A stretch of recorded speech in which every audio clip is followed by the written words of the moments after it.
answer me this. How could it be placed inside a moving carriage? Well, obviously. What? I'm right. No, straight out.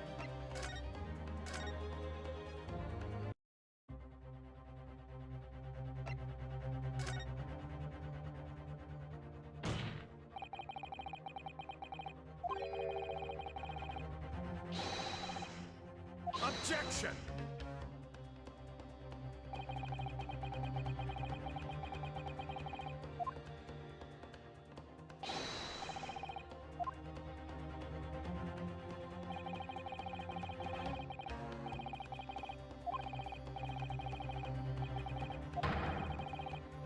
Ah!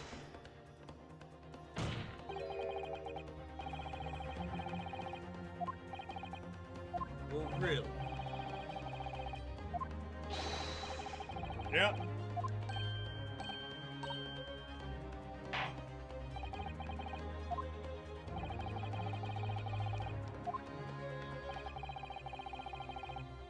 Because he hit the floor.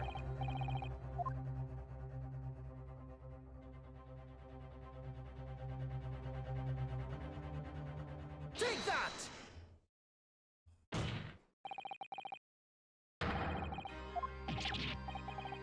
The skylight.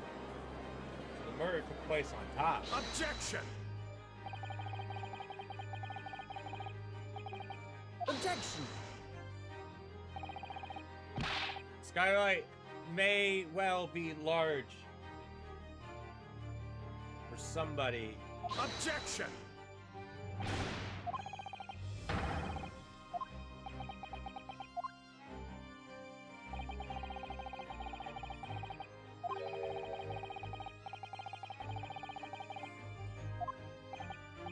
Yes, which has already been explained as the sound of the victim falling from his seat, having assaulted by the dagger.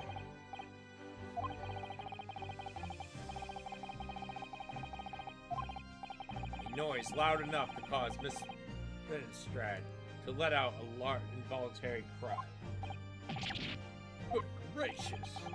Perhaps, in fact, the moment that the victim had made it. The victim did enter the cabin. He fell into it. Objection!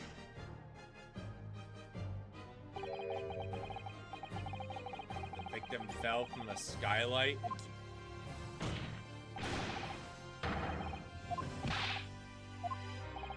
Because the victim had fallen through the skylight, you say, the passenger of the rooftop would have seen it happen.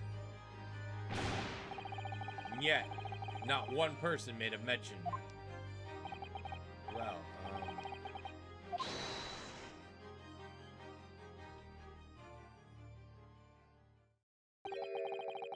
might the humble fella make a wee comment here?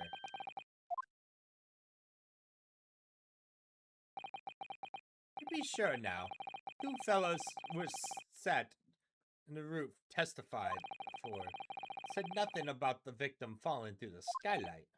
But it seems to me, my lord, that this is so much case of them not saying.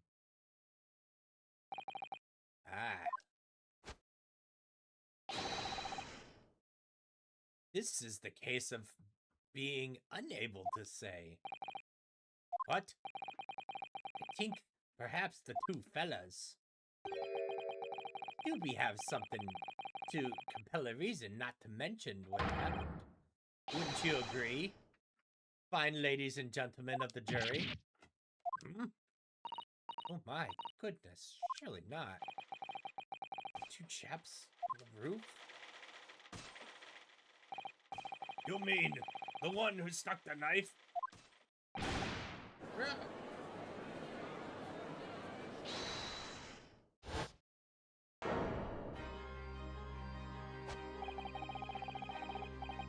What exactly are you insinuating here? You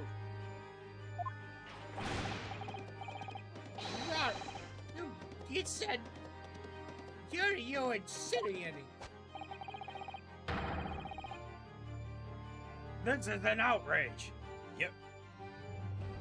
I have good mind to give you in a minute. He'll give you a shiner in a minute, he said. So will I. Terrible. You effectively accuse me, a city gentleman and well-respected banker, And me, a very angry hatter. suggesting that someone like me could have stabbed a man in the gut. It's disgraceful, scandalous. I protest. That's right. I protest. About you, you rotten scoundrel. Order. Got the time, witnesses. I will not permit this invasion of the stand. It's very hurtful, you know. My lord, if I may comment, it was the defense that incited this outburst from the witness. My learned friend has seemed fit to abandon all protocol and accuse the witnesses without proof. Accuse? I never intended to. It seems that you command the English tongue is wanting. You propose to the court that the victim fell through the skylight, but being aware of the events. You branded these gentlemen liars and incriminated unless they were sleeping too. Court of law, it is termed a baseless accusation.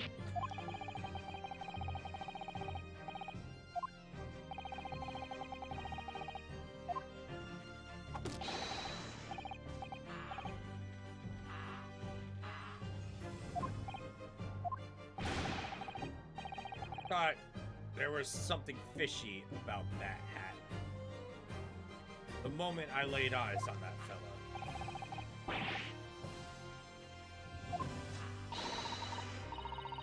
There's filth.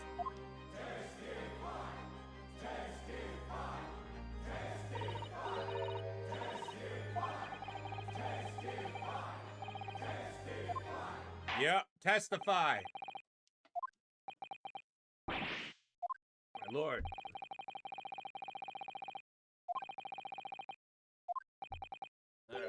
Yes, my lord.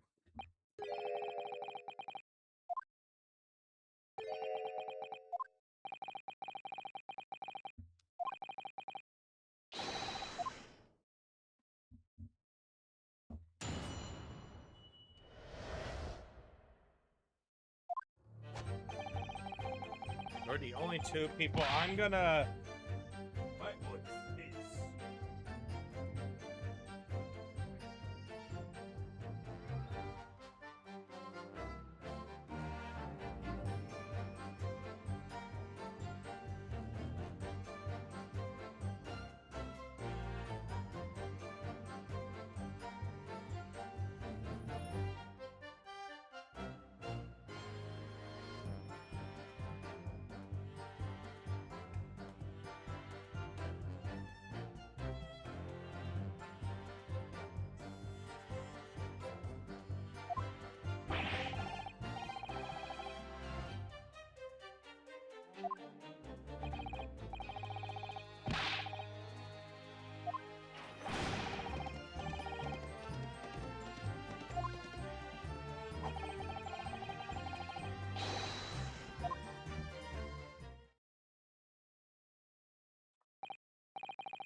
told me this is gonna be another case of the guy's actually being guilty.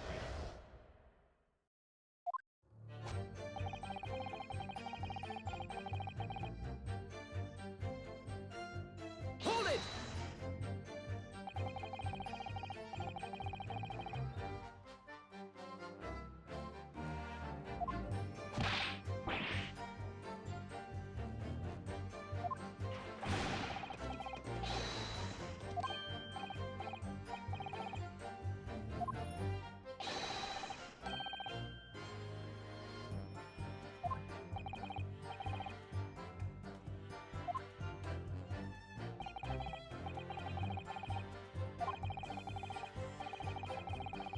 Nodded off almost immediately.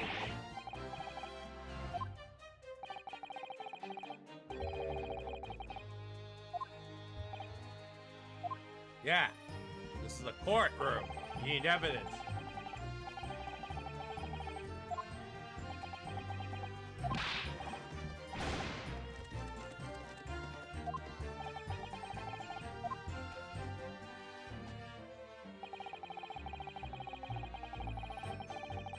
Hold it!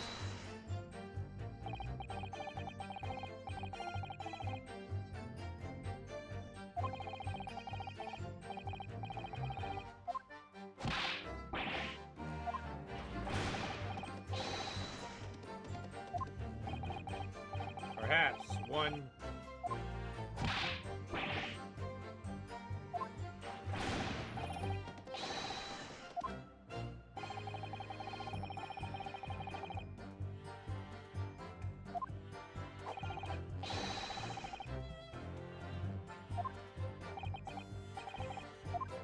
Yeah, that's a little extreme.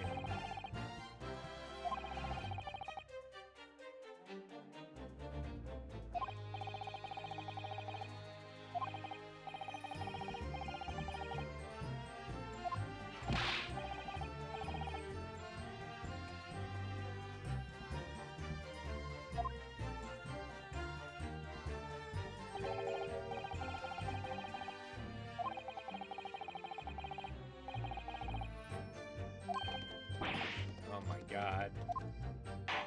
Kind of funny.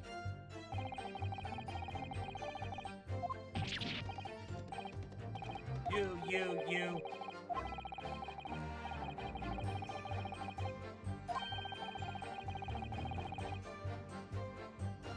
Hey, now. This is a competition. I should know to be involved. In any case, neither of us, first thing. The victim. It's all on my voice acting. Killed the man. Hold it!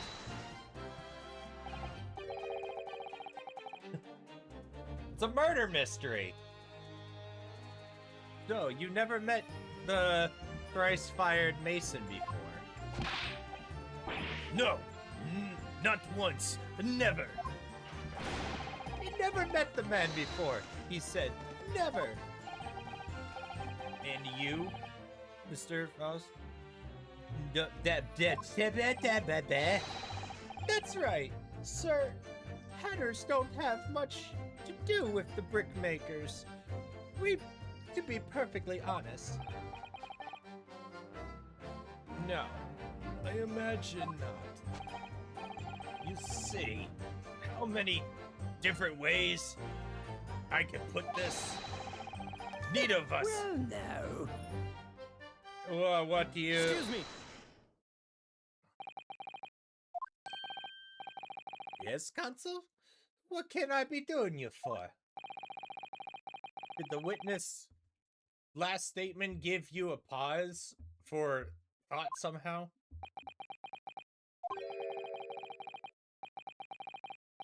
Not the remote connection. Is that right now, I wonder?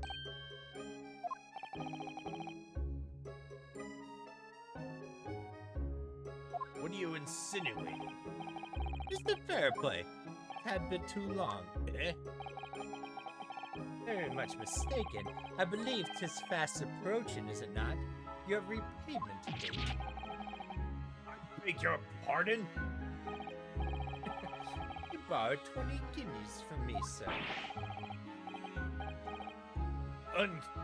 Rate of interest. You tricked me. Well, now, that's a touch, isn't it? It's sort of that motivates a fellow to pass his crimes off to another.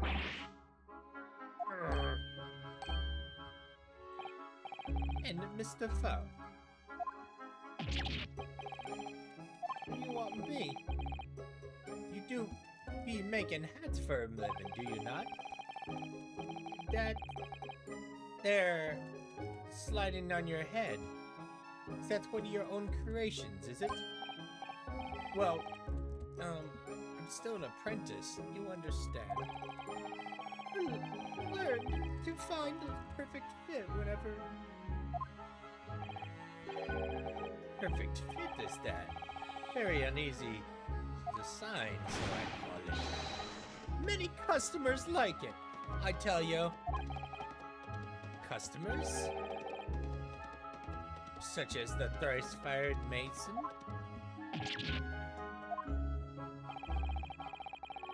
Photograph. Yep, it's the same hat. That's what I was thinking.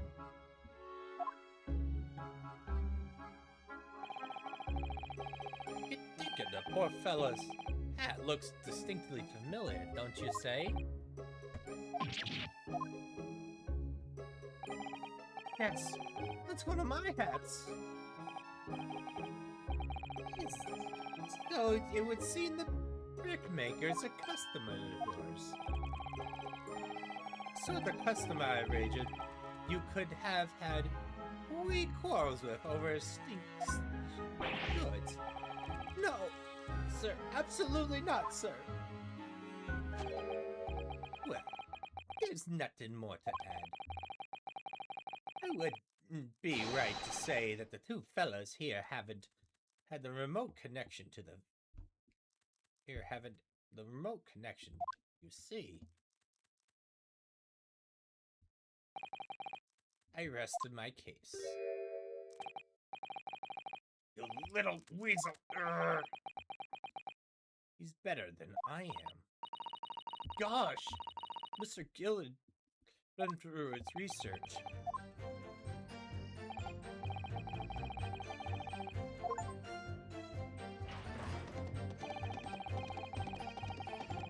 Well, that's a... Hold it! Well, we discovered the hat.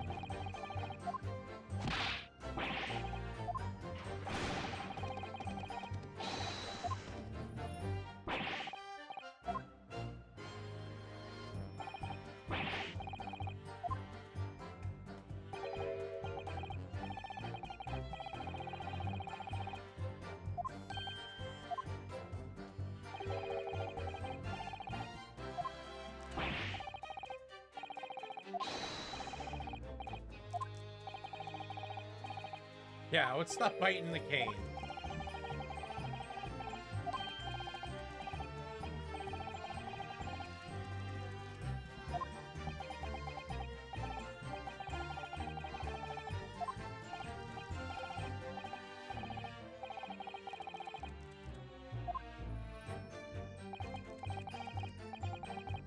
Couldn't make it budge.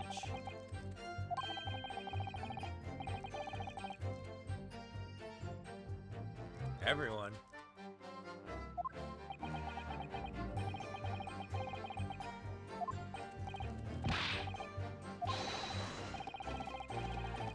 Wait, that ain't... Excuse me. What's wrong?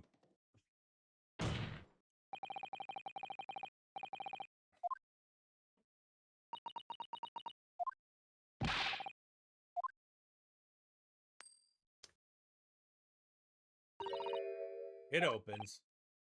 Of course, hat guy's lying.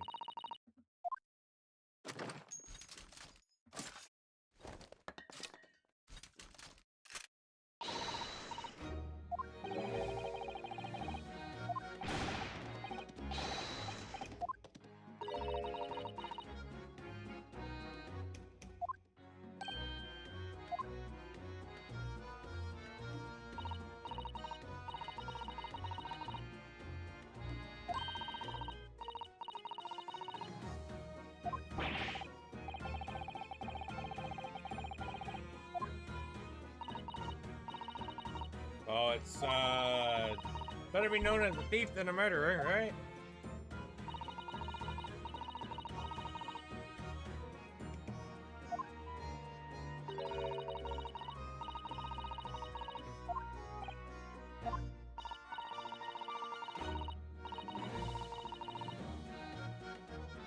That's why you can't open it from the cabin.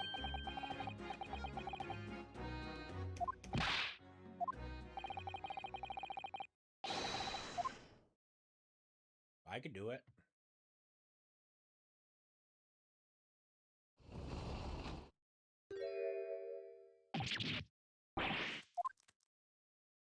Ha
So that could be opened. Is that in the new thing? Hold it! True.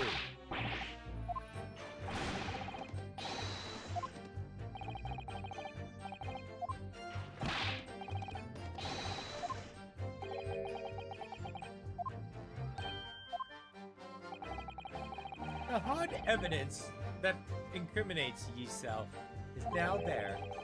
I believe we're in too much the same positions.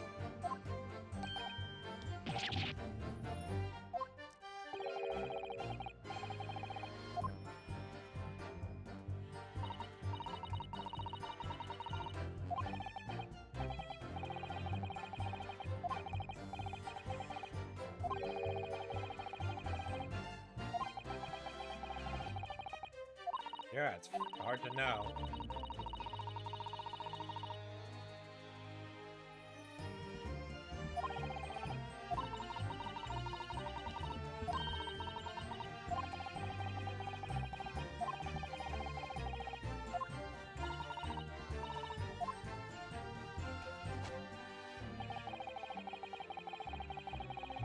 What is the contradicting evidence here?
Oh, I see something.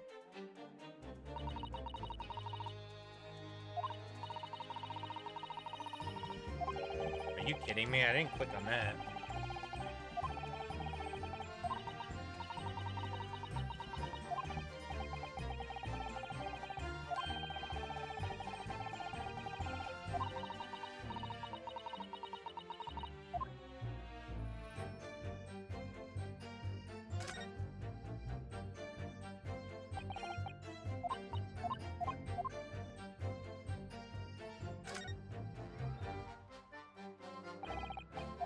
There's clearly a blood stain there.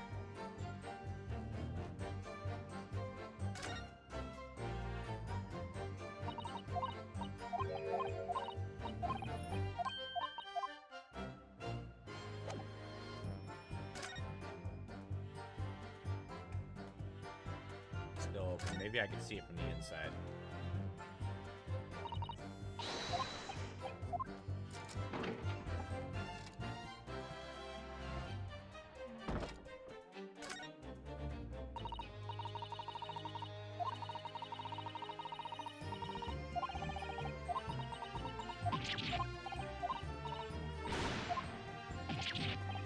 Raspberry jam.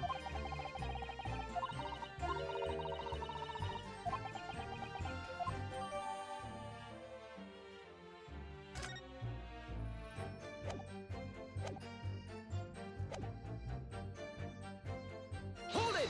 Oh crap.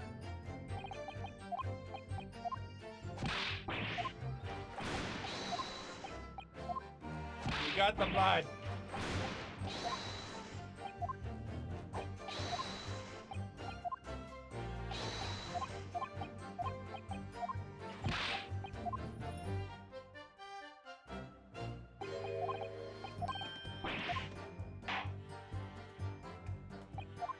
Come on.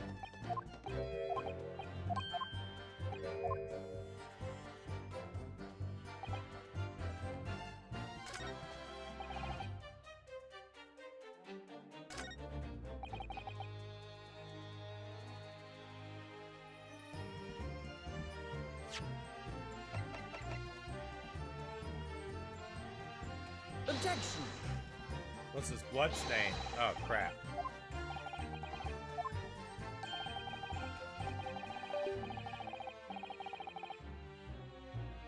I may have been too hasty with that.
Objection!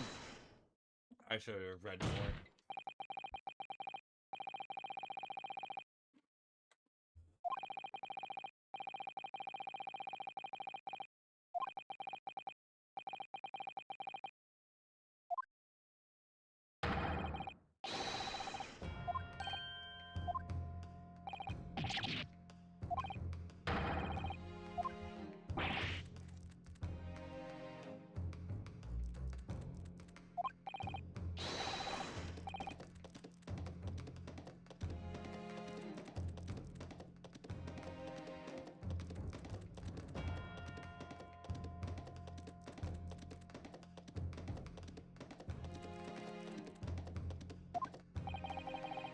You're a field recruit. Here in this courtroom.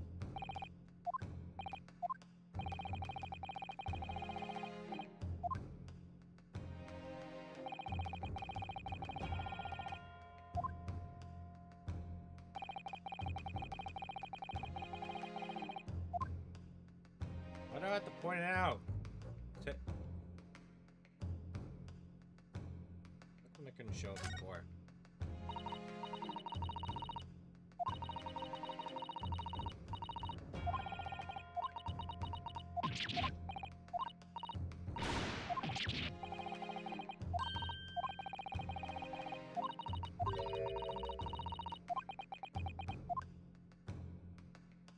Got it!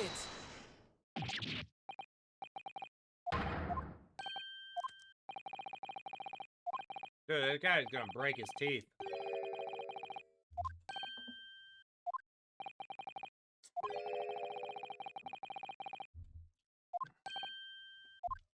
Oh my.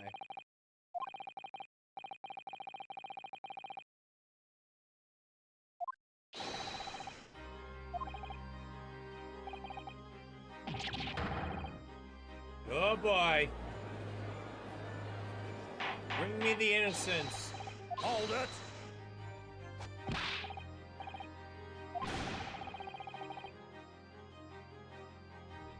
Oh my god.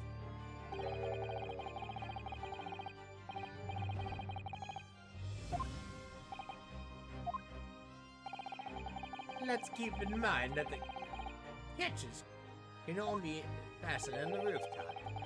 I myself wouldn't have been able to open it, would I?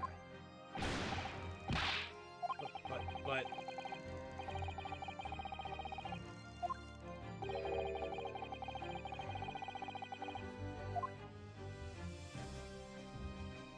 Yeah, that blood wasn't there before. When I checked.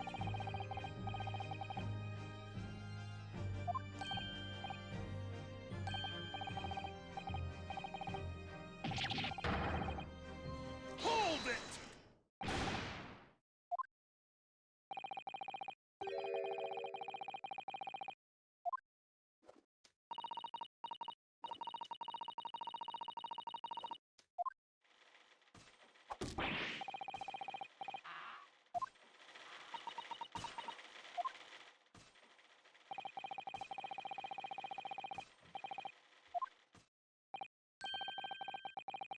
Oh my god.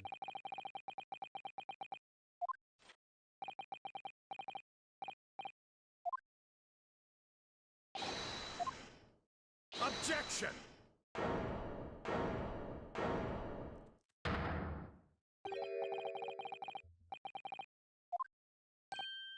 Oh, and what would you be referring to?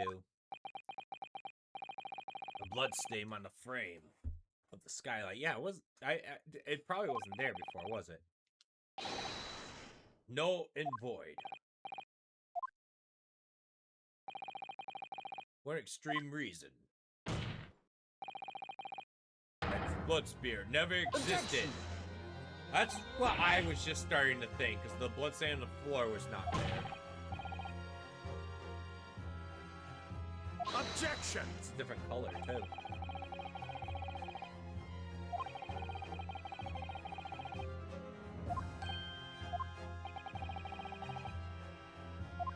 Surely.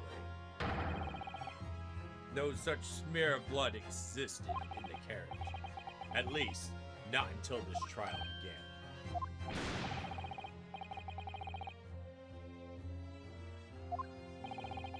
It's the luggage. Like, no, that wouldn't make sense.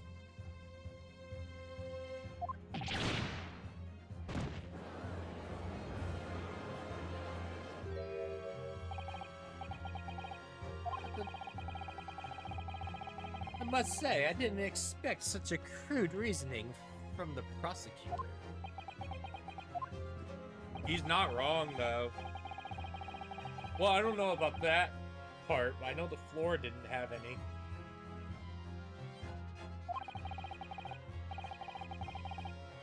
I don't take kind of slander, but I'll fight to the bitter end.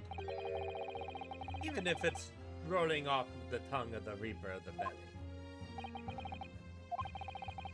I realize this is your first appearance in court as an accursed. However, I'm very well of your involvement behind the scenes of many affairs of dubious nature. You're very well adept when it comes to avoid getting your own hands dirty. And each time it happens, the case you're involved in, you adapt the facts.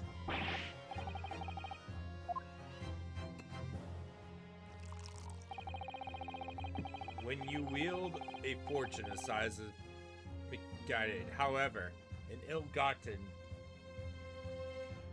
nothing but impossible, tampered with evidence, manipulating the scene of the crime, bribing witnesses. A toast to your ability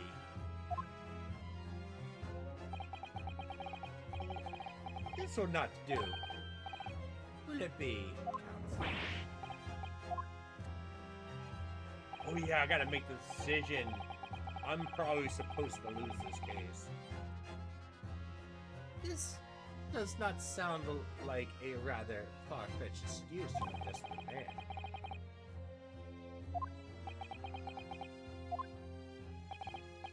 What if you cast your minds back? It's not true.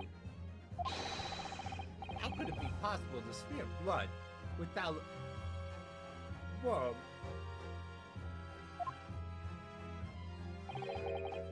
Isn't that right, counsel?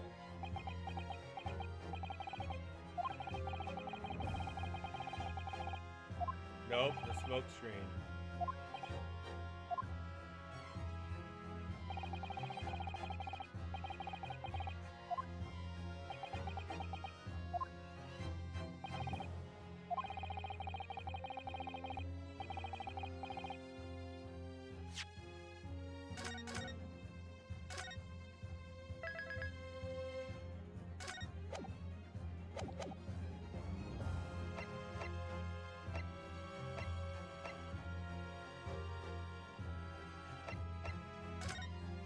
Could have been possible.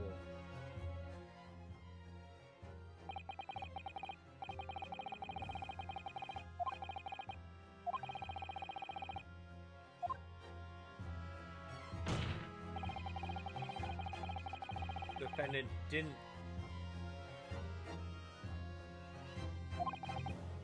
However, in terms of having the opportunity to carry out the tampering, there's one possibility.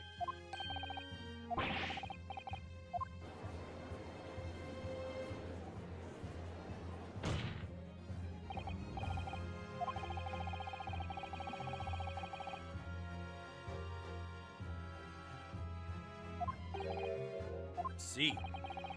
So everyone still remembers clearly the recess we were forced to take. As a result, the smoke grenade fired by the witness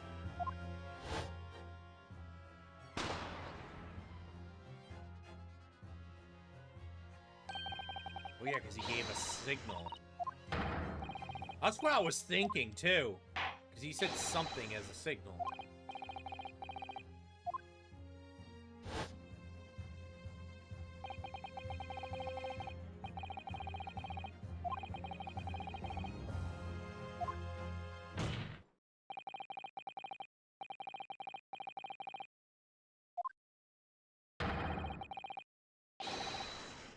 Steal, possibly just steal inside the...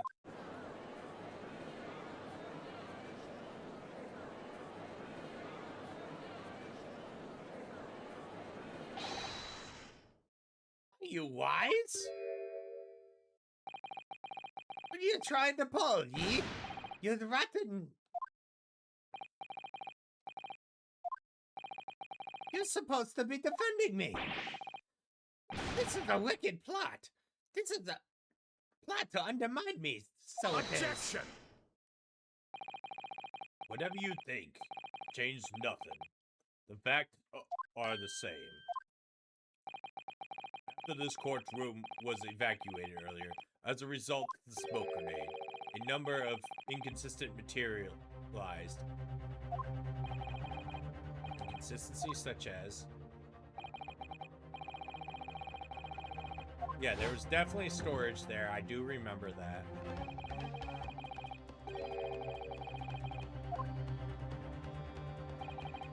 Secondly, we have a smear of blood on the edge of the skylight. Then there's a blood on the floor that wasn't there. I think I checked that carriage earlier.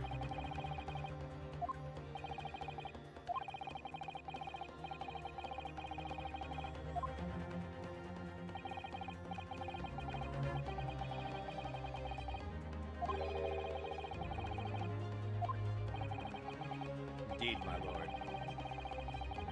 No doubt there was not a single person who... I verified it!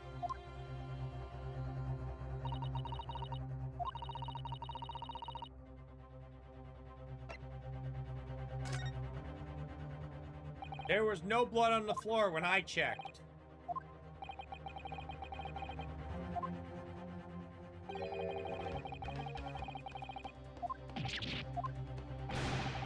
What did the devil's name gonna say now? If you dare to betray me, you little maggot, you better be watching your... You calm down. You're letting yourself slip there. Silence, Miguel. The court waits the defense clarification.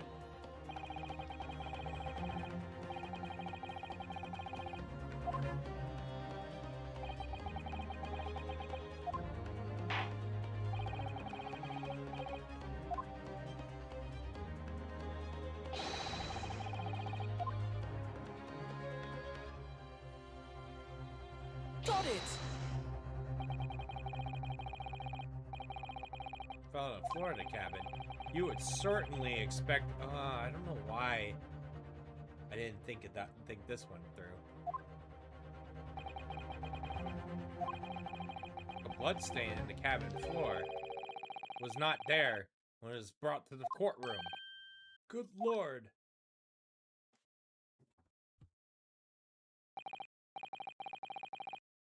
I believe you are correct, counsel.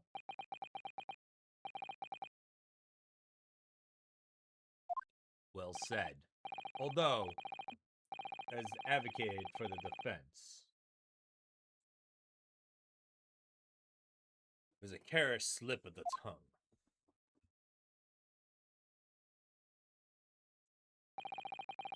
I believe the blood stains on the floor is a piece of evidence. But if the question is whether the evidence is genuine, whether it's unlawful, fabricated by somebody, I feel compelled to admit at least the possibility that the evidence is fake.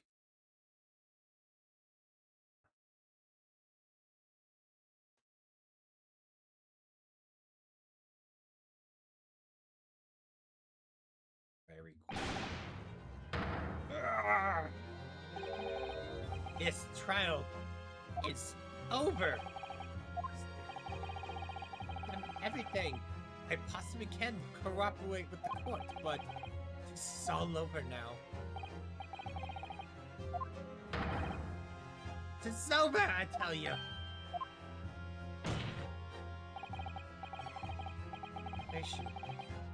What people think they saw. This is all nonsense. So what count? The facts are, the bloodstain is there, now. Well, and over the course of this trial, long and extreme drawn out as it's been, that good-for-nothing Reaper of the Bailey has failed to present any decisive evidence at all.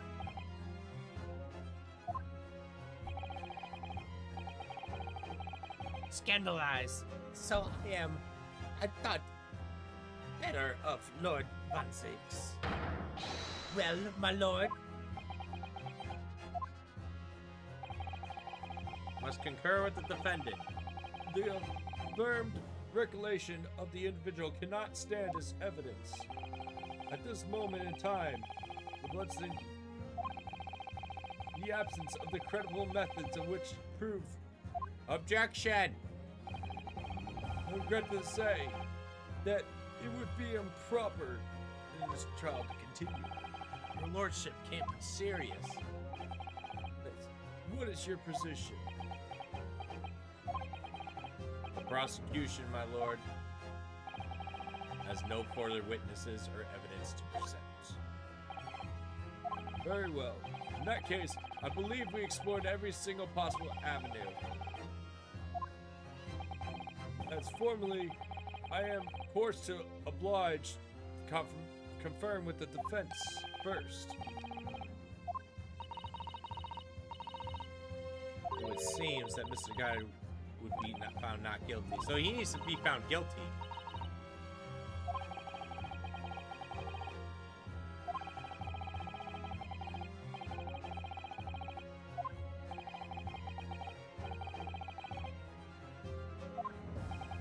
That sounds like the twist here, because Supposed to sacrifice the dignity. yes, my lord, defense believes. Undoing this, though.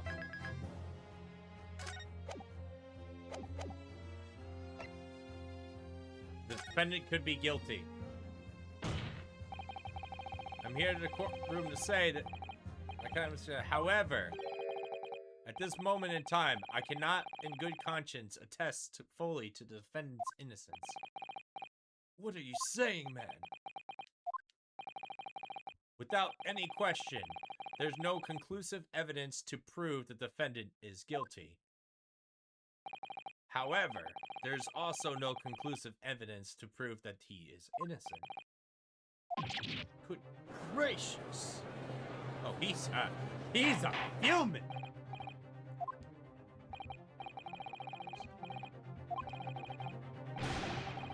Calling out the accused innocent?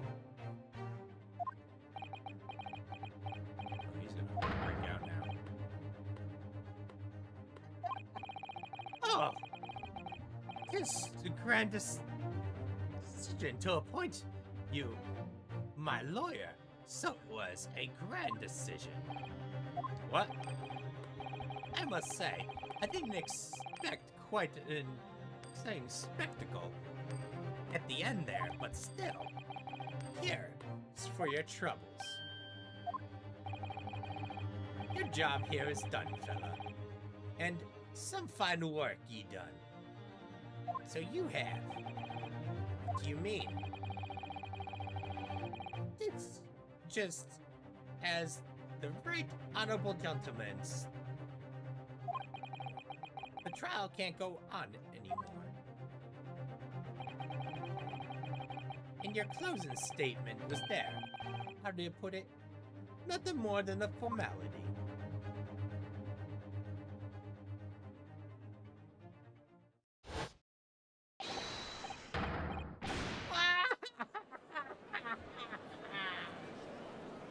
Oh, that was tough to pull out that. Make this. And see generally. Just fake.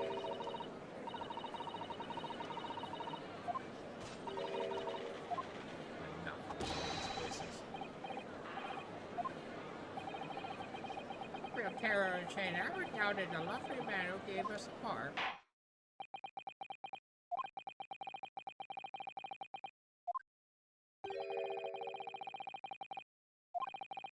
Furthermore, the court must accept the defendant's plea.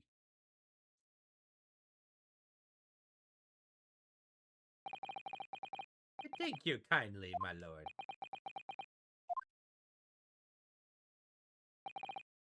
I hereby pronounce the verdict.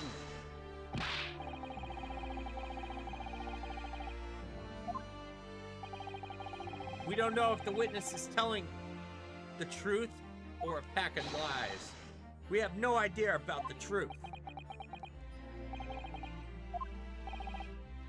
My lord. It's simple. As evidence was tampered with, the prosecution is at fault for allowing such disgrace. How? Look at what happened to the whole courtroom. I sincerely apologize. Objection! But wait. When were from the courtroom, Lord,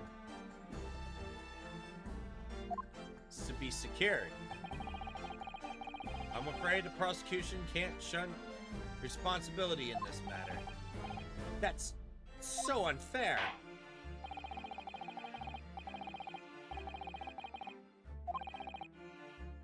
Consequently, the jury will not be required to pre-offer judgment. What? Oh, Lord.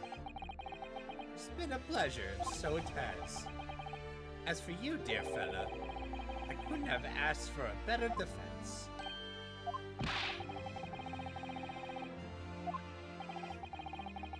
This is the law of the land, my good man.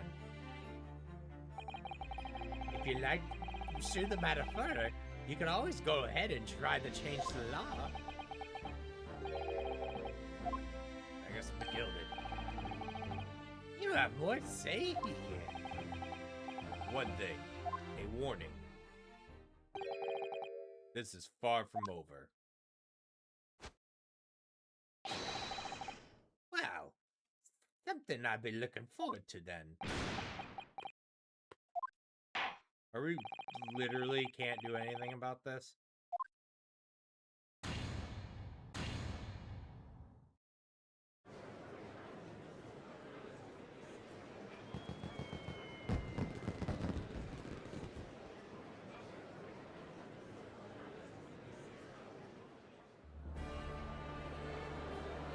Wow.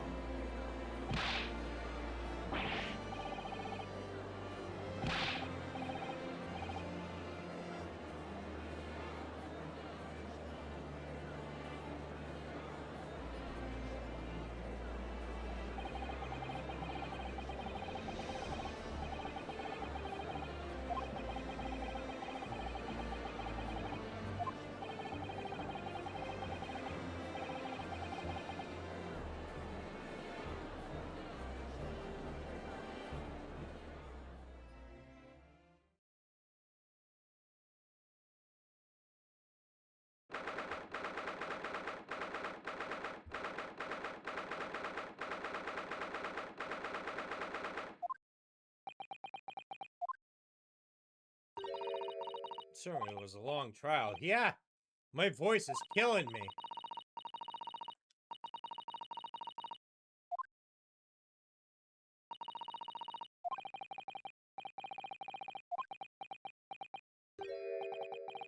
Suppose we should be happy. It's completely in the dark about what happened. Well, we didn't have enough time.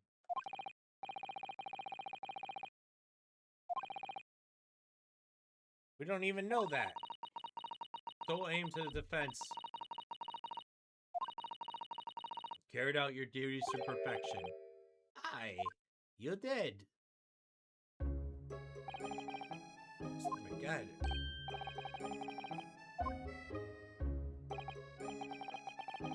Seems the stories were true. No, what stories? About the 6 enormous fireworks that they let off in the verdict of not guilty. I'm sure yours must have seen them spectacular, wouldn't you say? Yes, definitely. I'd heard that it's like to behold. Sure it was. And I've you to thank, I suppose, for having the opportunity to see it. I don't know about that. What the nerf are you trying to say, fella?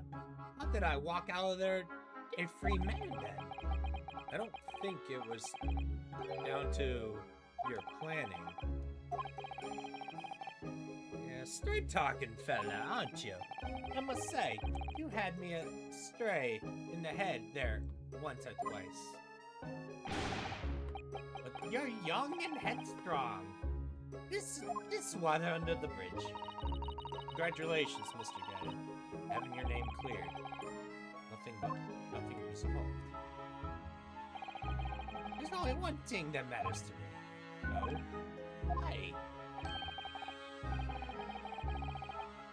They all seen I didn't do the deed. This grand, is it not? I suppose it is. Now you fine fellas in the stairs can take your matters sort out the weird detail. We'll get to the truth. I have absolute faith in this.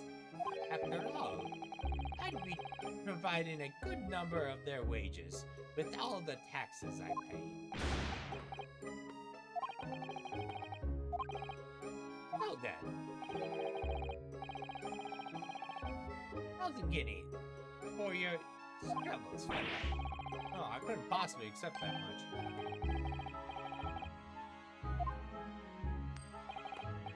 Well, if you insist. But have this still. You deserve the reward. The guider. Everything is ready, sir. If you follow me in the courtroom. What's this, officer? This sooner than I led to believe. I hope it's not inconvenient, sir, but there were changes in the schedule. Well, I must be making tracks now. It's time for the inspection.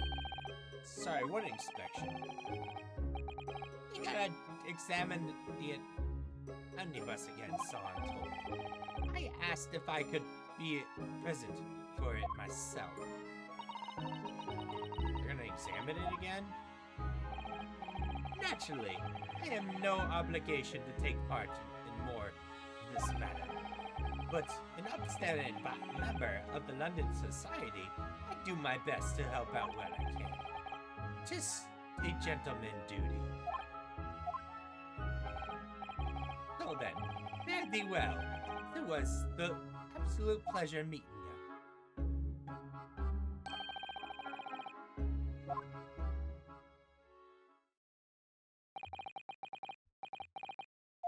There he goes, a free man.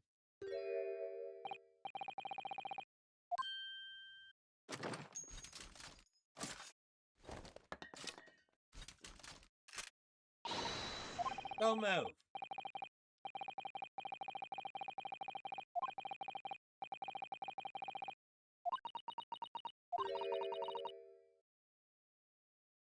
Ye are grown up. Sorry. And I ate grown-ups. Ah, you there. Oh, you there. Naughty, naughty, running off like that. It isn't some kind of...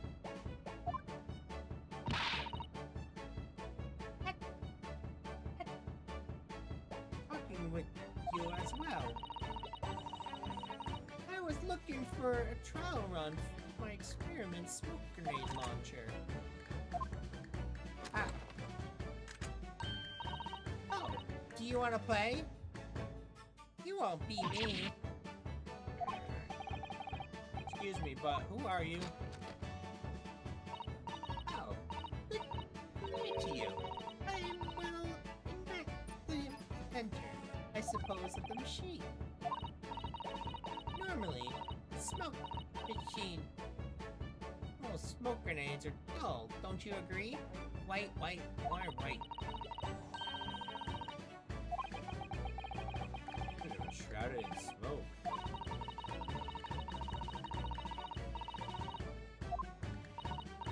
Luckily, I fitted the telegraph beacon.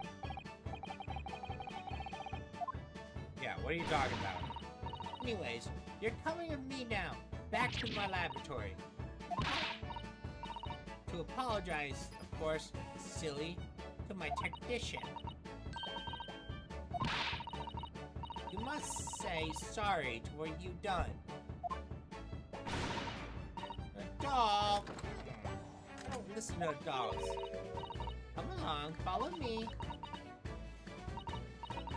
Fine. Have it your way. Oh, good.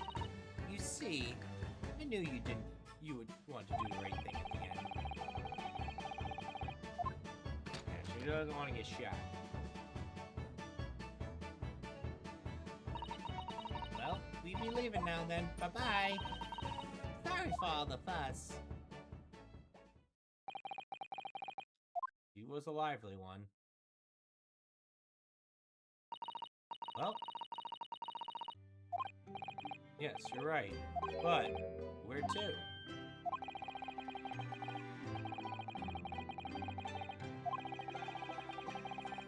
Yeah, where?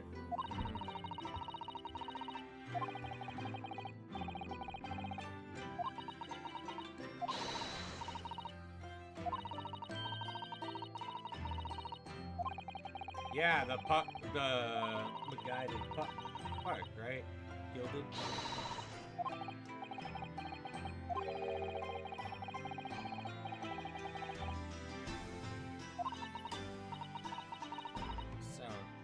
Sound agreeable.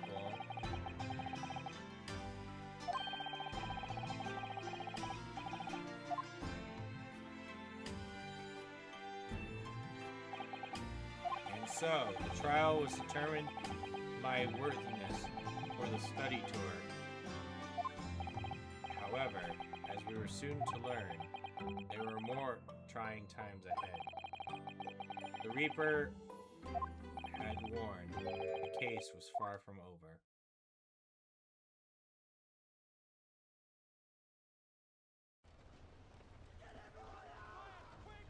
What's going on? Get the fire brigade! Water! Bring water, quick! Of course. What the? How did this happen? I don't know, sir. By the time I got here, it was already engulfed. No one was supposed to be allowed in here before we started investigating.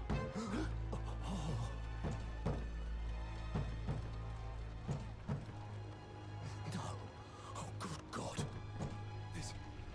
There's someone in there. Who's in there? The girl? This can't be.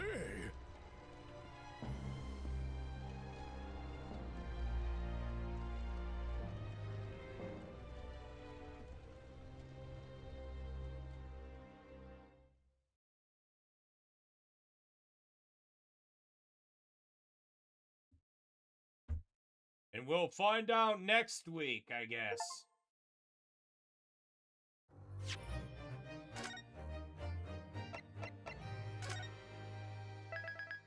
I really want to know what's going on here. Okay.